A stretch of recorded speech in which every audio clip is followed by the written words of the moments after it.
It sounds like the plan is currently this.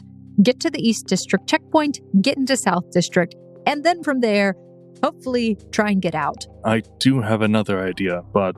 Absolutely. I can just go and live in the sewer system, and I never have to interact with another person again. I live off of sewer rats. That's how I died. Yep, given both experiences, I hate myself for saying, but I'd probably go through the Darkwood 100 times over. Yeah, I would too. He talks to me. I'm not crazy, I promise. He's warning me that another of his kind is nearby. I know Revenant is one of them. I have some good news and some bad news. If Kelsey and Balin are safe, I don't need leverage anymore. I'll just go blow this base and we can hasta luego like there's no mañana. These are the choices that we've made. What a way to end Chronicle 1, guys. No more mañanas! In pursuit of more mañanas, we have made it so there are no mañanas.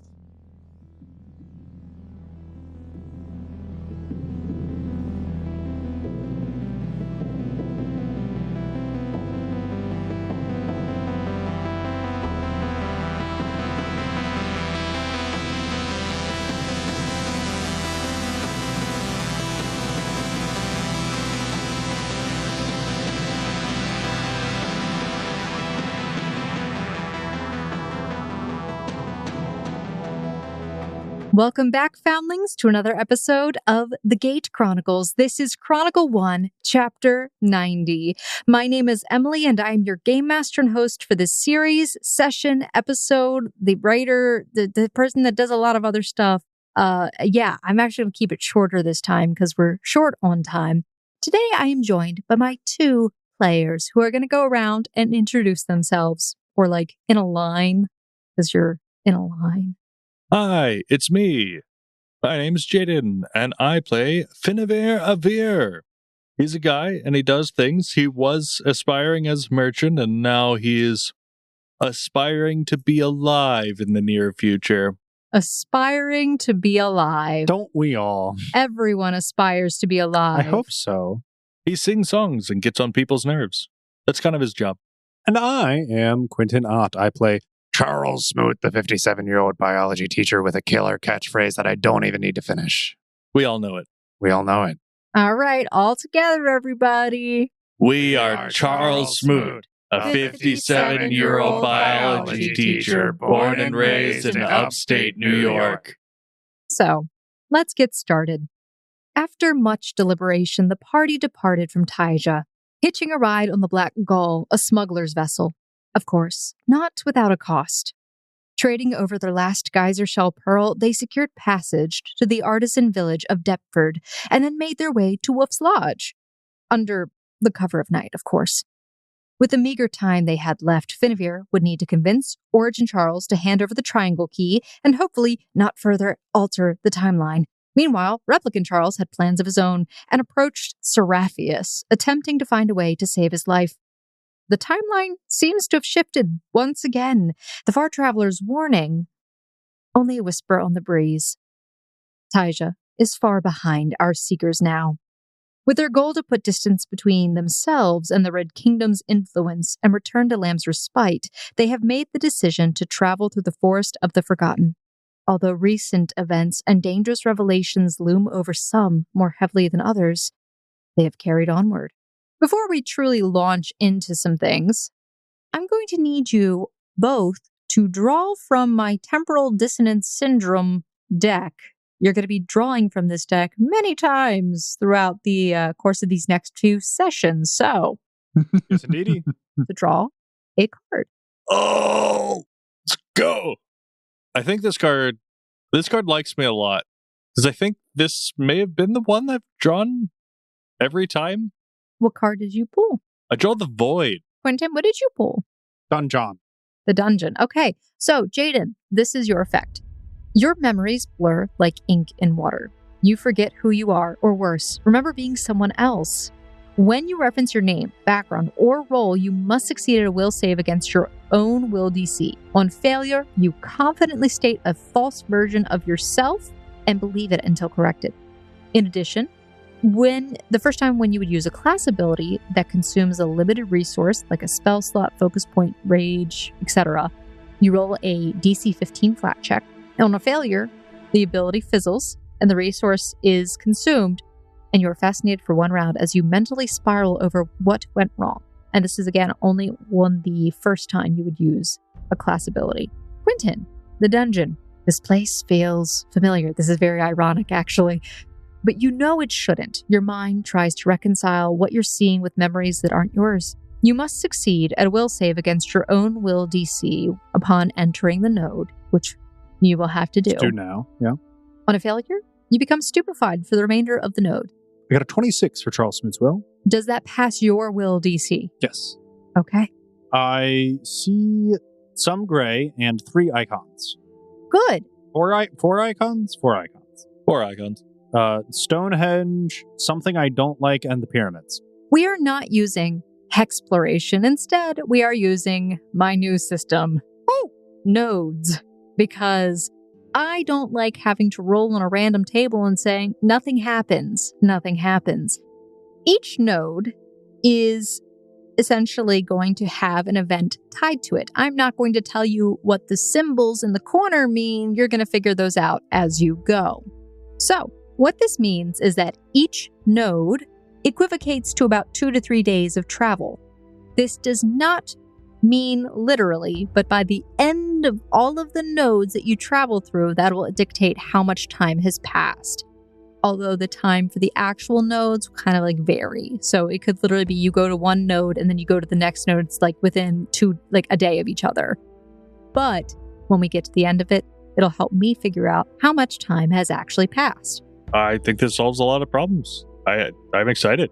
There is no reversing your path except at special nodes or if you use a special thing, which we are going to also be using something called Forest Jeopardy. Wah, wah, wah.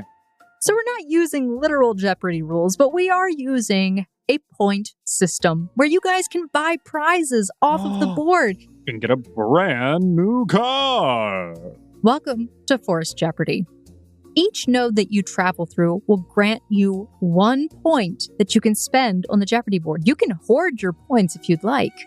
The square icons on this board indicate they are obtainable only once. If they are in the first row, they cost 1 point.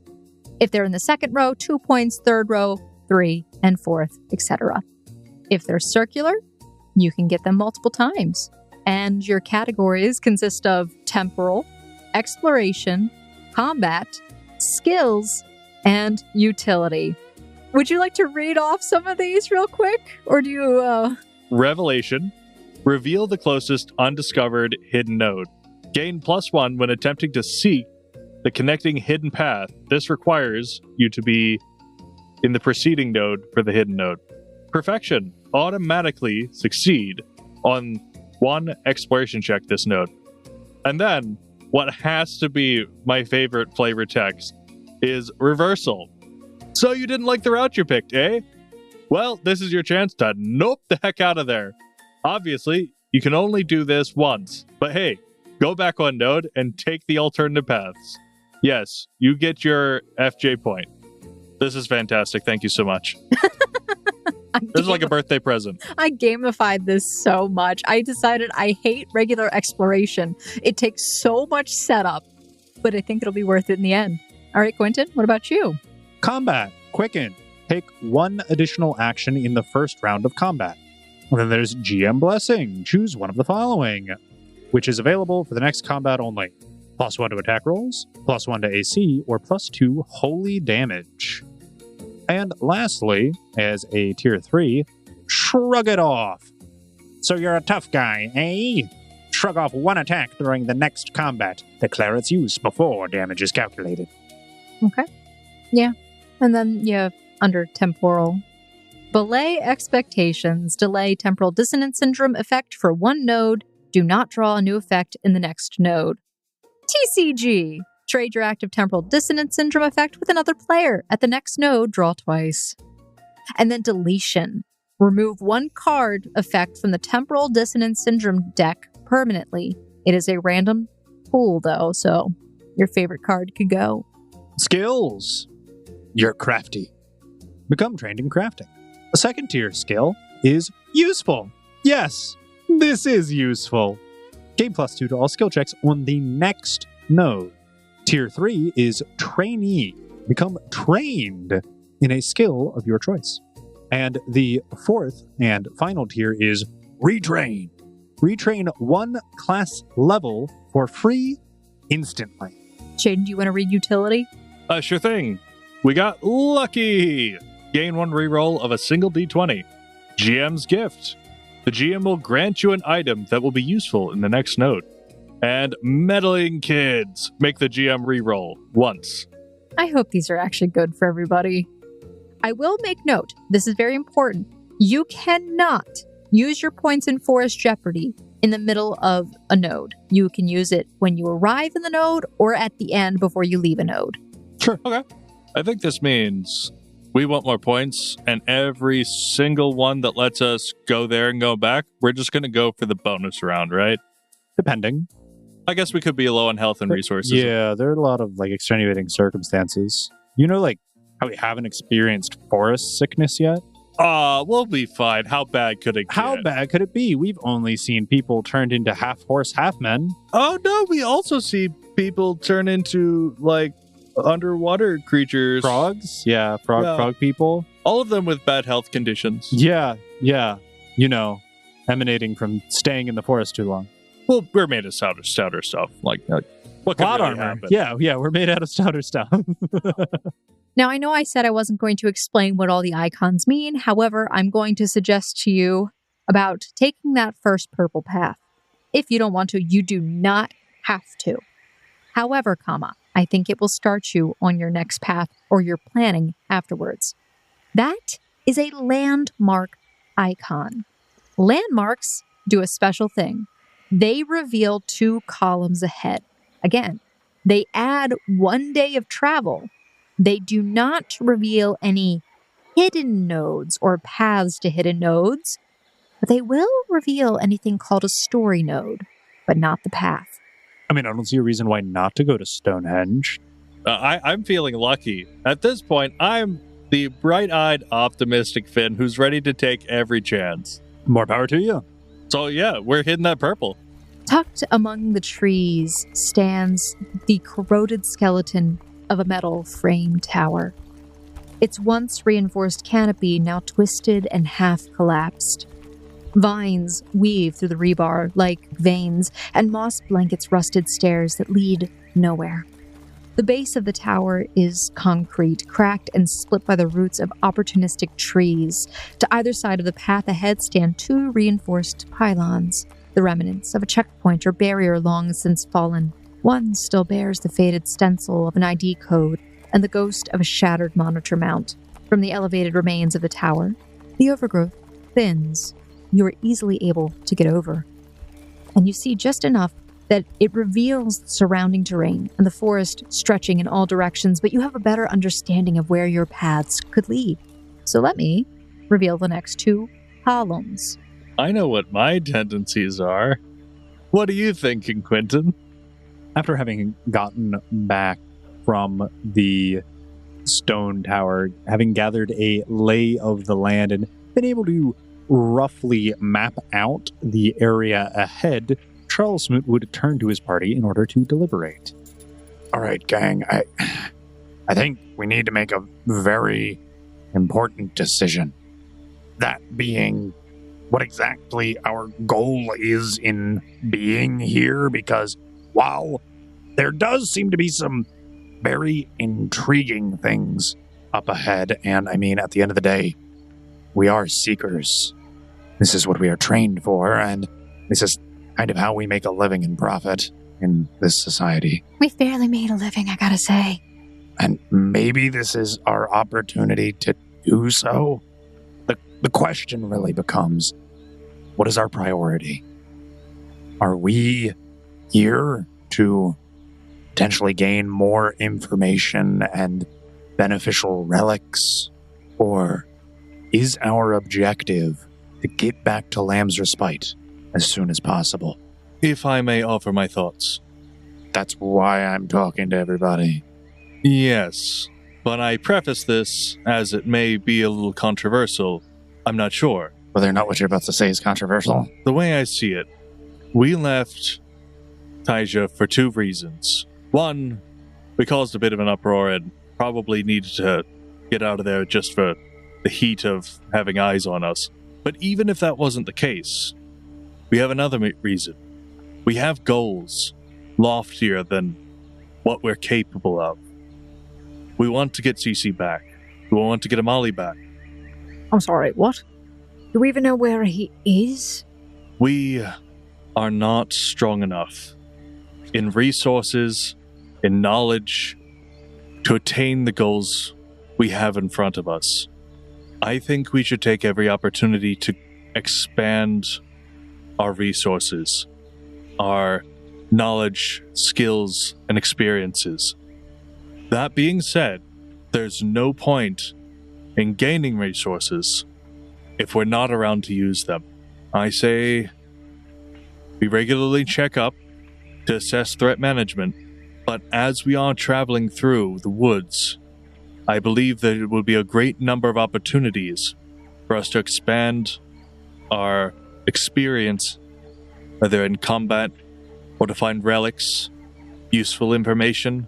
I think this is a time we can use to grow. I wasn't sure where you were going with that, so what does all of this mean exactly? I didn't really get a good look at what was ahead. I just kind of let you guys go up and do it.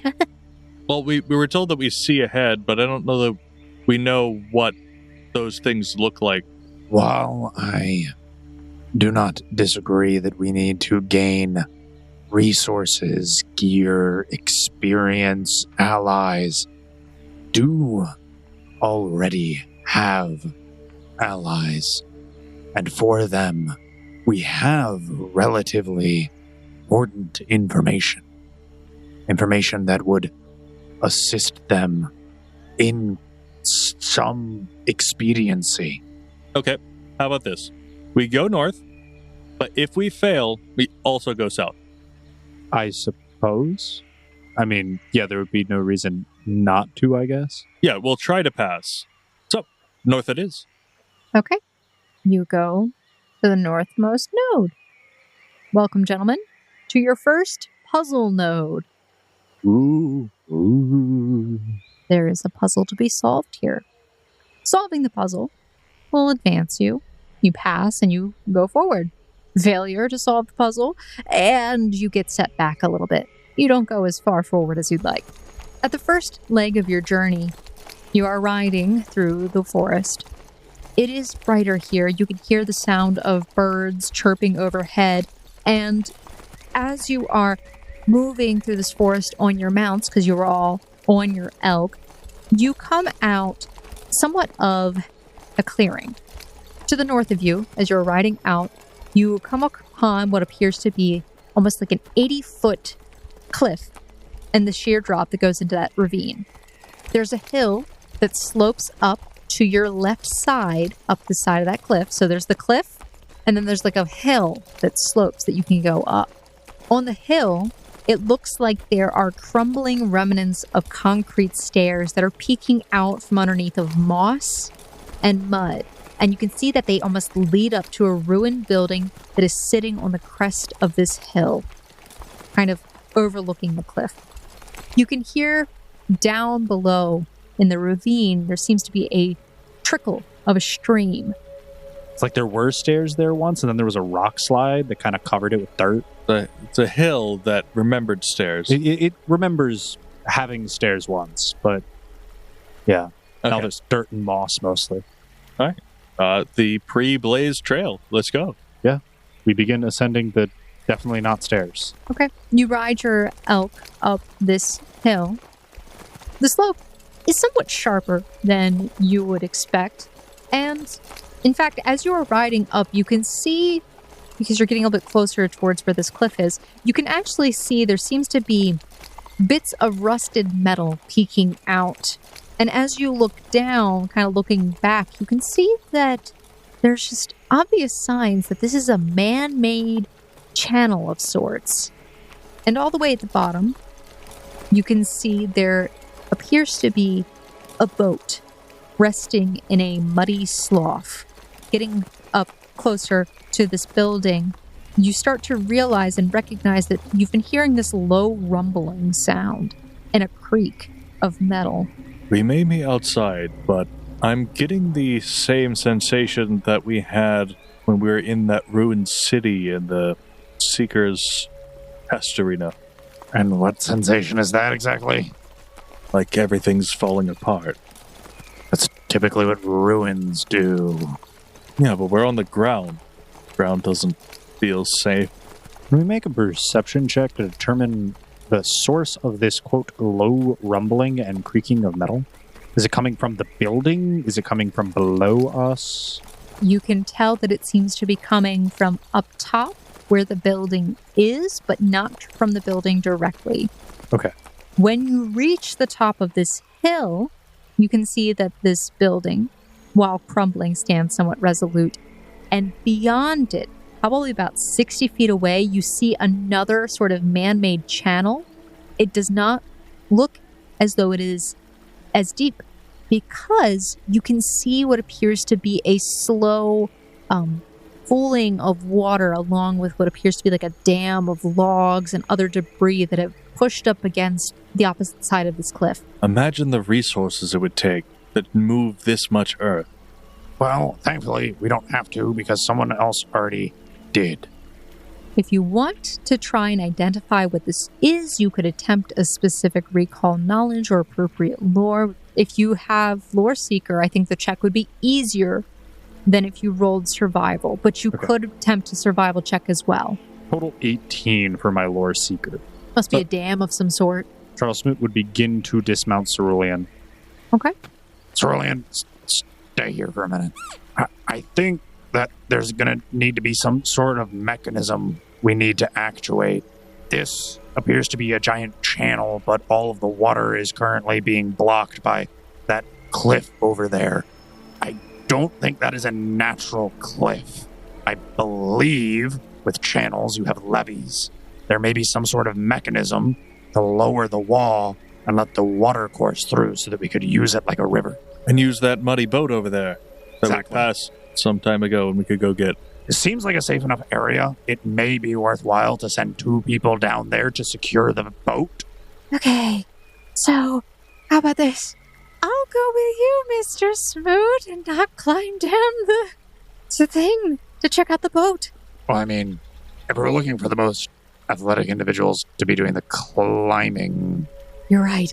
Finavir, you and me in the building. Yep. You and Valen have the groundwork. Good luck, Mr. Smoot. Yep, that's what I figured. Okay. You all split up into your small groups and begin walking your separate ways. Okay, I'm gonna, spur on Valen to try and get him to get his elk to go down the cliff. What do you want me to do?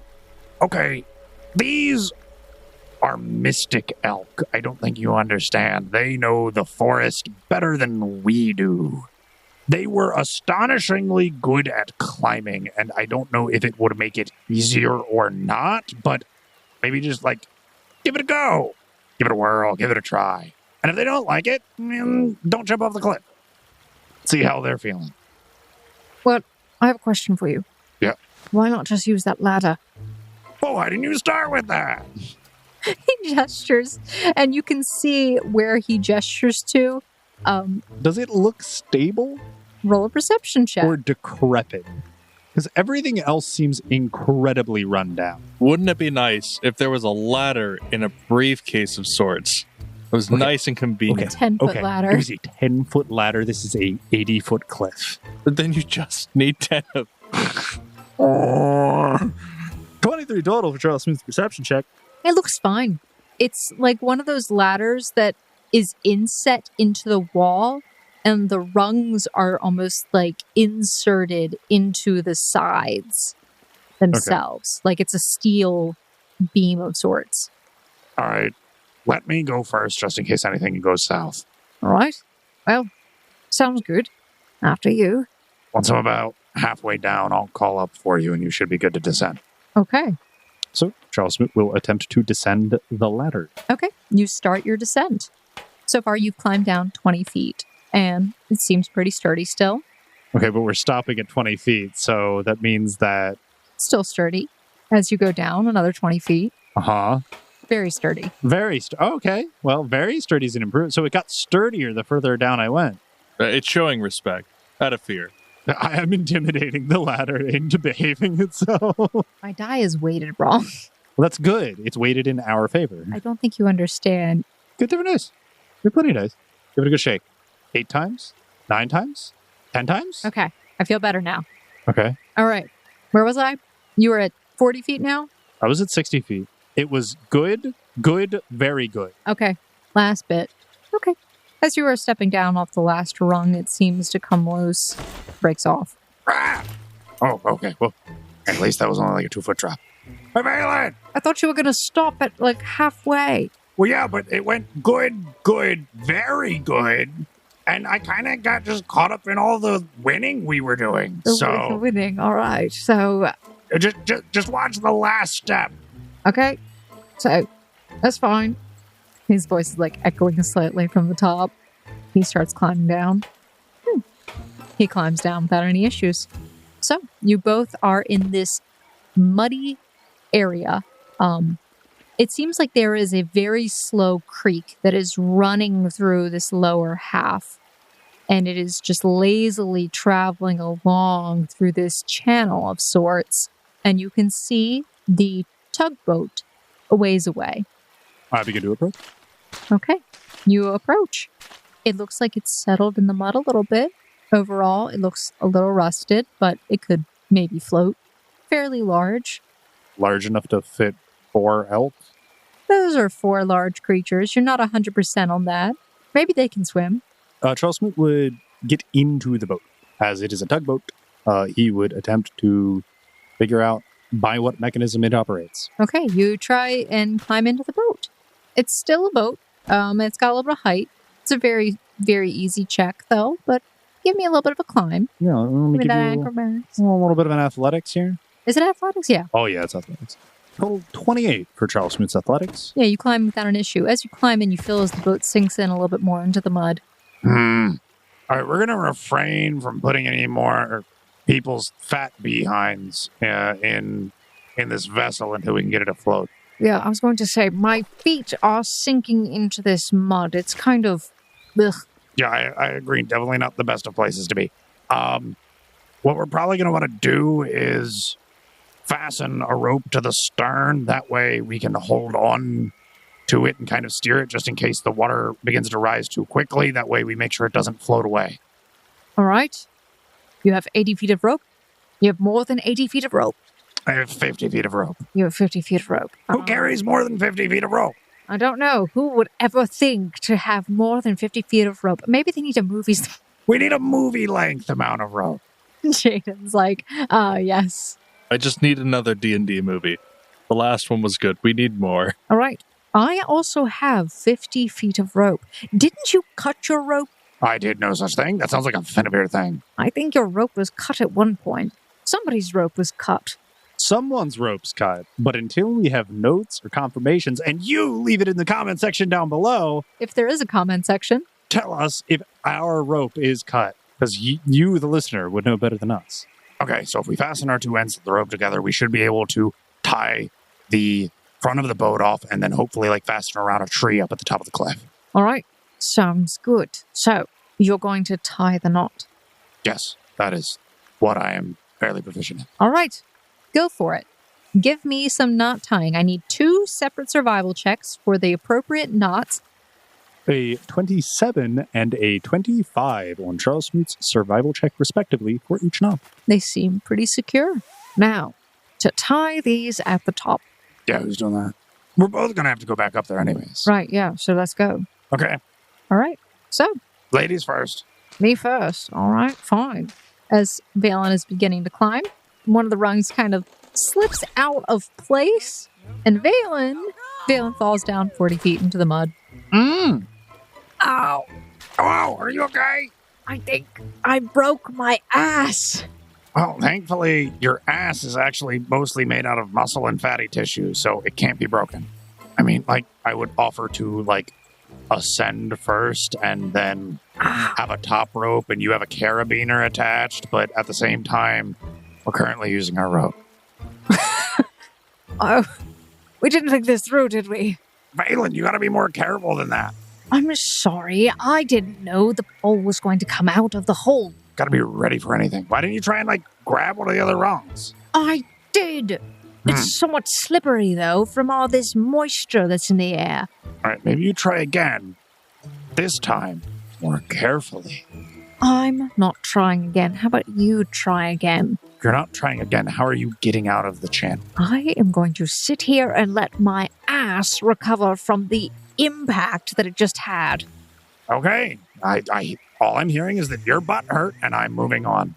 Charles Smoot will begin to ascend the ladder. Okay. First 20 feet, you're fine.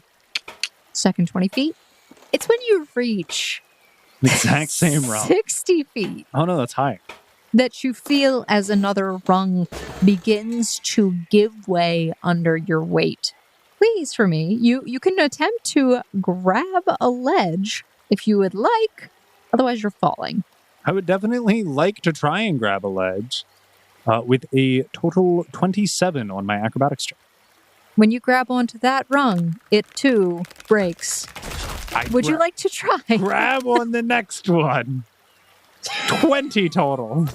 You fall. Yeah. So, you fall 50 feet this time There you go. into the mud. Yep. Below. Yep. Oh, Valen, you really softened that up too much for me. Now all the rungs are breaking. It's not my fault. Well, it certainly isn't mine, so we have to have someone to blame. If your fat butt didn't start falling and grab onto another rusty rung, we would be I'm fine. sorry. You want me to fall 60 feet instead of 50 feet. I see how it is. Charles, I think we call for help. Or we attempt to climb the ladder one last time and hopefully don't fall. I'm going to move from you and Valen being stuck in a hole. Yep. Up to the top of this cliff. Fair enough. Where Finavir and Kelsey are now venturing into the building. As you both are starting to walk into this building, it looks a little bit decrepit, and you can see that there are many panes of glass that seem to overlook this outer channel that you were informed of, where you can see the water that is churning. Overall, the exterior of this building was taken over by flora, though the interior remains more intact. There appears to be some sort of advanced control panels that seem to line the wall that faces outward towards the channel. And Finavir, you can see a red blinking light. Oh, Finavir has beef with red blinking lights. It's daytime. Is a lot of light getting in here? A good bit of light. Like I said, there are glass panels in the front of this building that faces out towards that channel. There's a lot of light streaming in. You can see that there is a red blinking light on a very large console, like a computer console. Finn will defensively and apprehensively approach towards the red light, try to identify the source of the blinking light and to basically measure danger before examining the console.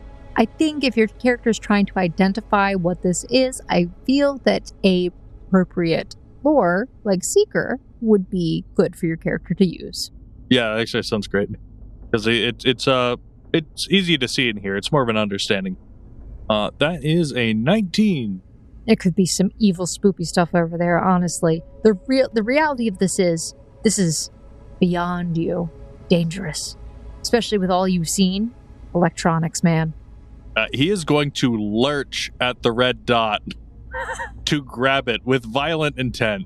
You go to grab at this red dot. Kelsey's like, what are you doing? You run over, you grab at this red dot. It's like a little plastic nodule that's sticking out of this console. And it's just blinking, and you try to grab at it. Finavir, what are you doing? Thought it was one of those robot cameras, the metal bits. Oh, no. I don't know how to explain this. That's generally a light. It's a light, which means there's power here. Well, that's great. So there's power here. I don't know what you do for beyond this. I've never really done a lot of beep boop bop technology stuff. Well, it's obviously powered by some form of magic, and sometimes magic is more heart than intellectual knowledge. Well, now that you've thrown yourself on top of this desk, I guess we take a better look at it? And by that, I mean remove yourself from the blinking light. Finavir, you gotta let go. He will, with some remaining caution, slowly lower his grip and back off so they can examine the controls. It's continuing to flash. And you can see there are lots of little switches on this console. You see a screen here or there, but they seem to be off or non-magically powered right now. All right. What if we just flip a switch and see what happens? Oh, I like this plan. I like this plan a lot. Let's each pick a switch and we'll flip it. While they're down there in the river. Oh, that it's Smoot and Valen. I'm sure it's going to be more boring than anything else. You can't see them from where you are, by the way, at all. So, your view of them is cut off. Between the two of them, they're basically unstoppable. Mm-hmm. I can't imagine a problem getting in their way. Nothing could ever get in their way. Not like falling stairs, other women. Anywho. All right. I got my switch. How about you? Right. Mark. Three? Go. He flips the switch first. Oh, God. Okay. She flips her switch. Nothing happens. All right. I guess we take turns. So, okay. It doesn't seem like anything has changed. The blinking red light is continuing to blink. Maybe we just take a look around. All right. Split up and look for clues in this one room. This one room. Okay. So, go ahead and roll a perception check as you're electing to investigate the area further. That's another 20, but dirty 20. Those dirty 20s. You can see on the console itself, there seems to be a strange looking keyhole. Not like any keyhole you ever seen, but you assume so because, it looks like something is supposed to go in there. So, you can fidget with it a little bit. You can feel that there's some kind of, very small amount of rotational force that could be applied. Because with any keyway, if you, put your thumb on it, you can jiggle it a little bit. It jiggles slightly. Without saying a single word, he will pull out his thieves' kit and try to pick it like a lock. Try to stick stuff in there, feel around, apply torsion. Okay.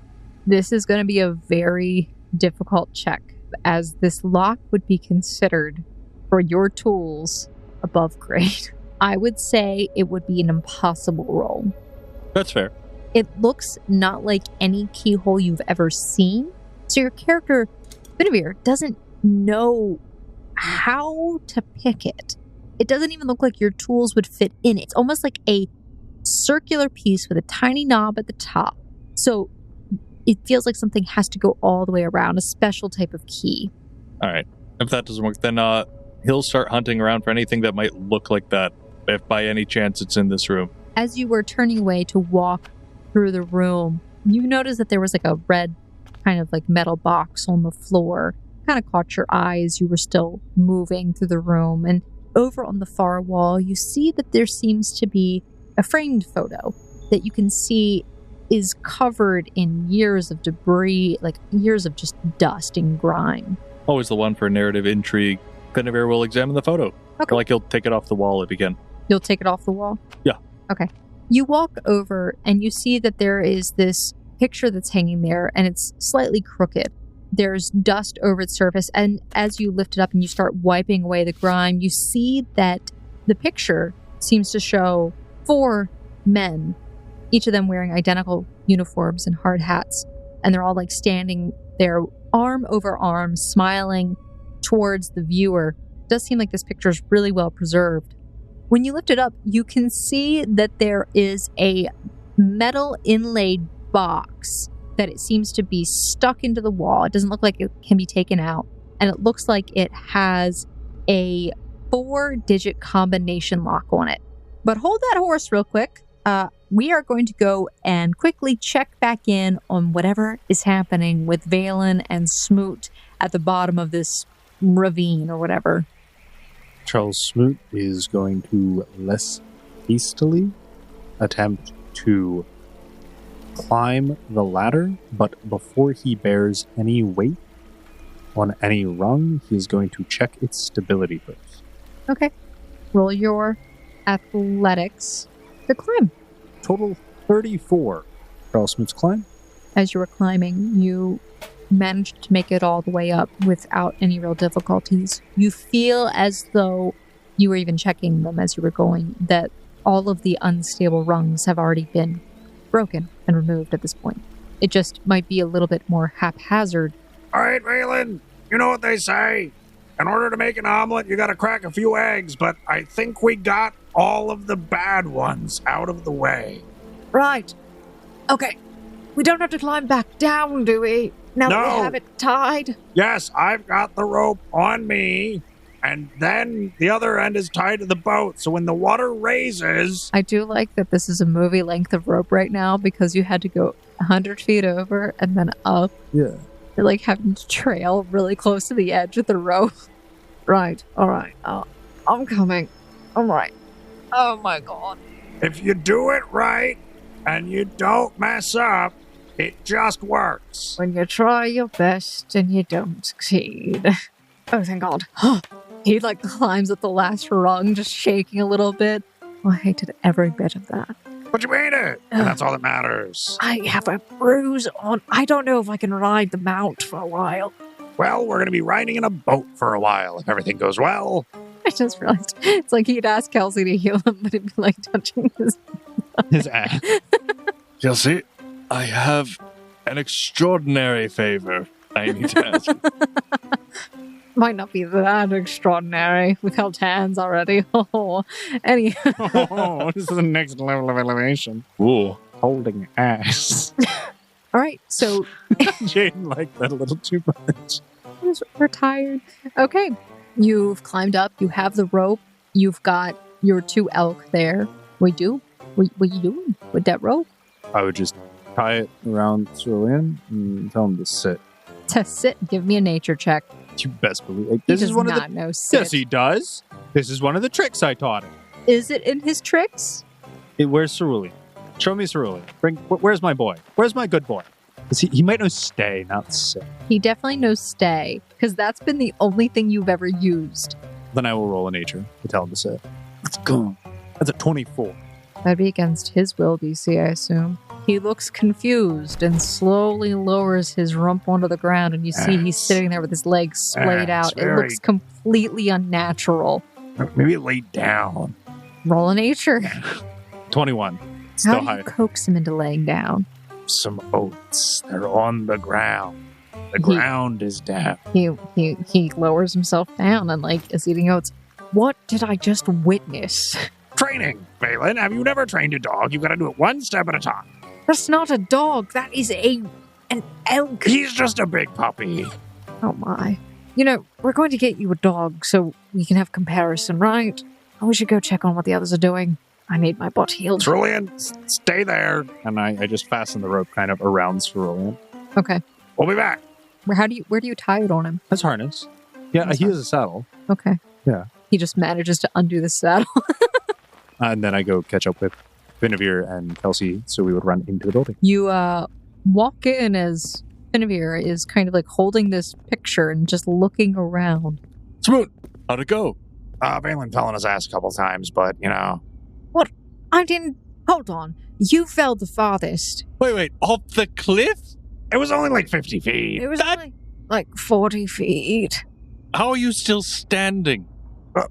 I personally wanted to stay down there. Yeah, I would too. The ground's made of soft mud. It was kind of like a padded landing. They do look muddy.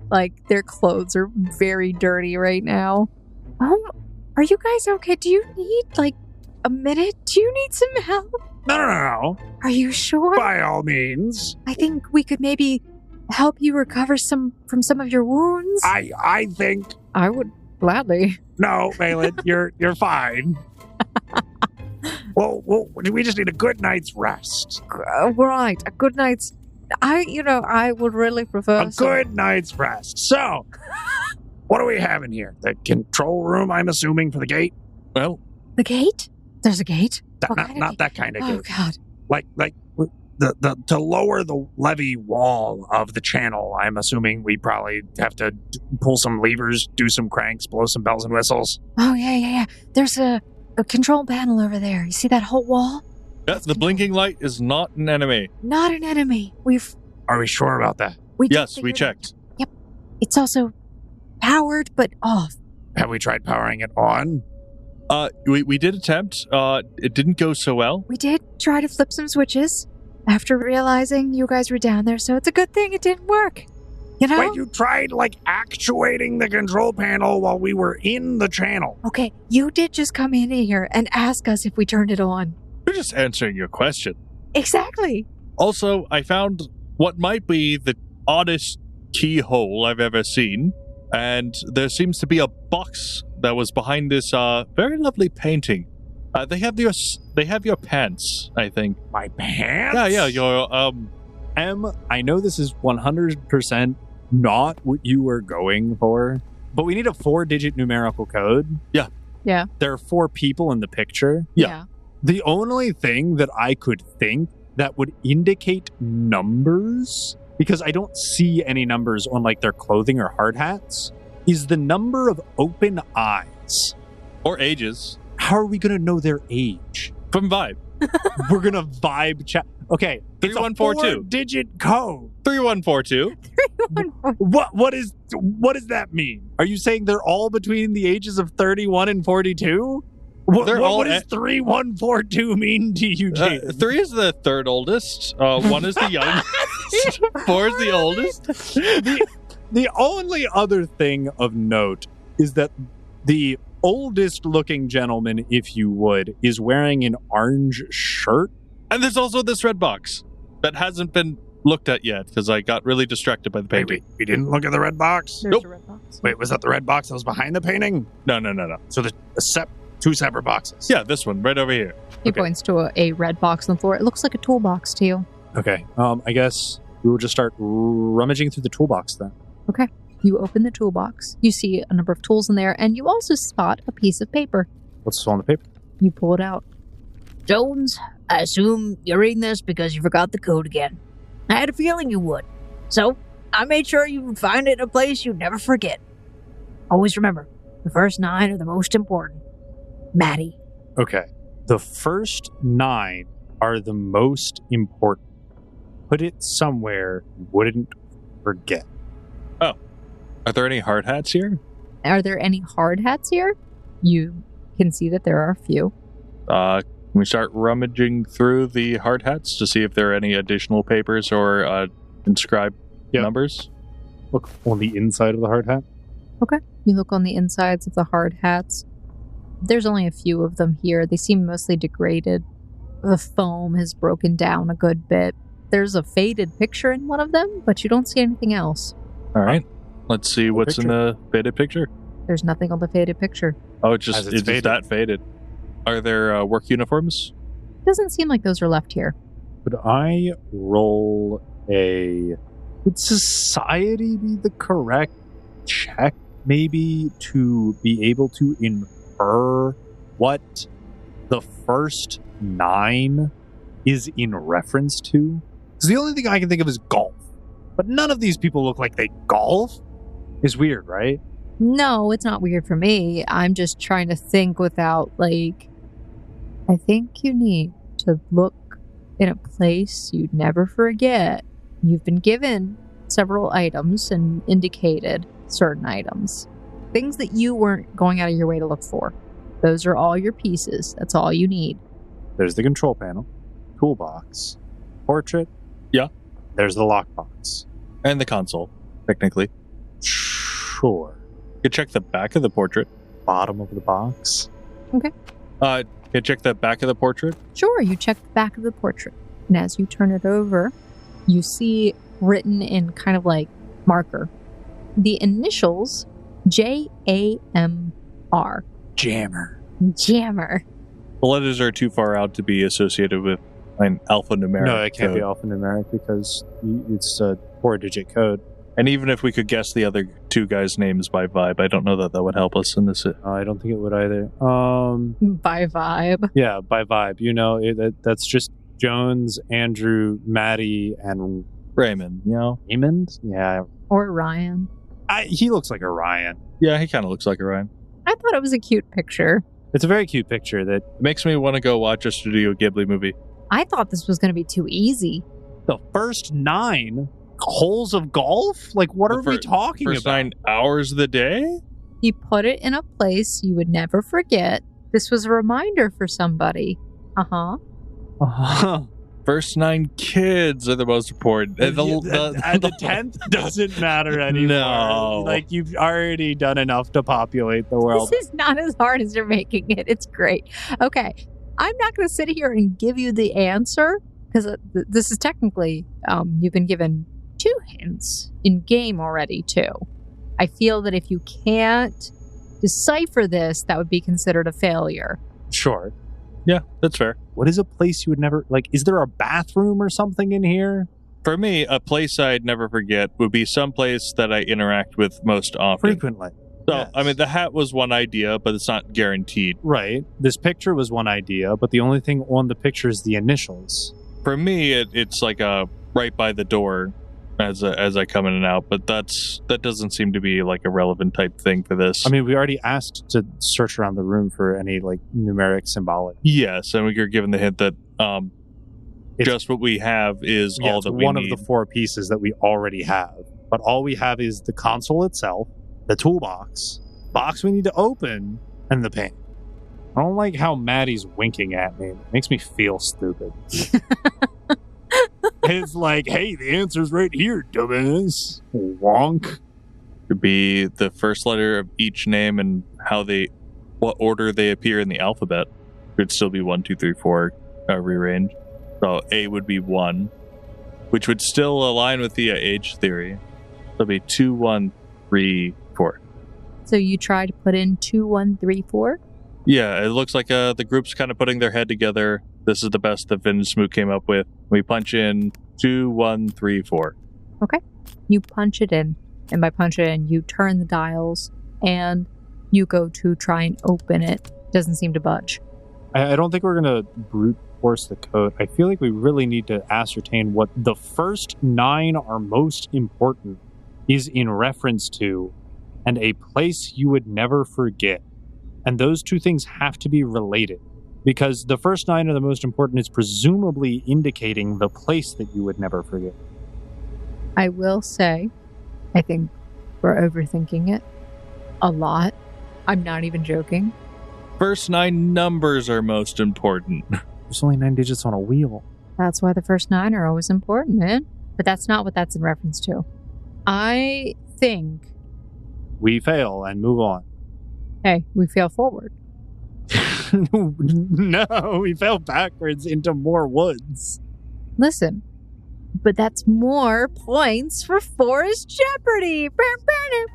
I don't think that's not the right track, but still. Oh, we climb back down into the canal to get our rope and then climb back up, spending the rest of the day. Okay. So you still need to roll the athletics. No, I don't. Just jump down. Okay.